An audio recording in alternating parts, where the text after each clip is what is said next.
সূরা ইয়াসিন কখন পড়লে বেশি উপকার পাওয়া যায় এবং সূরা ইয়াসিন পড়লে কিভাবে আপনি বিপদ থেকে মুক্তি পাবেন। সূরা ইয়াসিনের ফজিলত অনেক বেশি, এটা আমরা অনেকেই জানি। কারণ নবীজি সাল্লাল্লাহু আলাইহি ওয়াসাল্লাম এই সূরা ইয়াসিনকে কোরআনের হার্ট বলেছেন।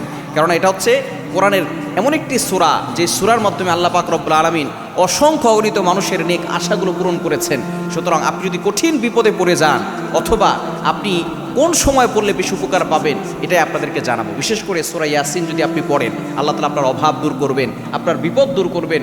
শুধু তাই নয়, আল্লাহ তাআলা দুশমনের দুশমনি থেকে আপনাকে হেফাজত করবেন। এই সূরাটা আপনি এক নাম্বার হচ্ছে আপনি ফজরের নামাজের পরে পড়বেন। অবশ্যই ফজরের নামাজের পরে যদি কোরআনের সূরা ইয়াসিনের তিলাওয়াত করতে পারে, আল্লাহ পাক রব্বুল আলামিন তার সকল অভাব দূর করে দেন।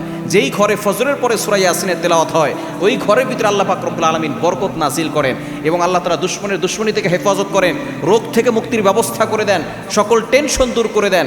শুধু তাই নয়, আল্লাহ পাক রব্বুল আলামিন নিজে জিম্মাদার হয়ে যান, ওই ঘরের প্রত্যেকটা মানুষকে আল্লাহ তাআলা নিজে হেফাজত করেন। এজন্য ফজরের নামাজের পরে সূরা ইয়াসিন পড়বেন। আমরা অনেকে ফজরের সময় ঘুমিয়ে থাকি, ফজরের সময় আপনি ঘুমিয়ে থাকবেন না। নবীজি সাল্লাল্লাহু আলাইহি সাল্লাম ফজরের সময় আল্লাহর কাছে দোয়া করেছেন, বরকতের দোয়া, বুখারীর হাদিস, আল্লাহুম্মা বারিক লিউম্মতি ফি বুকুরিহা, আয় আল্লাহ আমার উম্মতের সকালটা বরকতময় করে দাও। আল্লাহ পাক রব্বুল আলামিন এই দোয়াটা কবুল করে নিয়েছেন।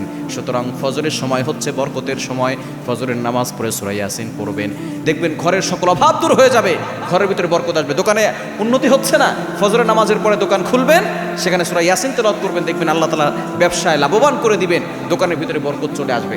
ফজরের সময় পড়বেন এবং যখন বিপদে পড়বেন তখন পড়বেন। যদি আপনার ভয় বেশি লাগে, আপনি যখন সূরা ইয়াসিন পড়বেন দেখবেন আপনার ভয় কমে যাবে। সুতরাং আপনি ফজরের সময় সূরা ইয়াসিন তেলাওয়াত করার চেষ্টা করবেন। বিপদে পড়লে পড়বেন, বিপদ থেকে উদ্ধার হতে পারবেন। বেশি ভয় পেলে পড়বেন, দেখবেন ভয়ের থেকে আপনি মুক্তি পেতে পারবেন।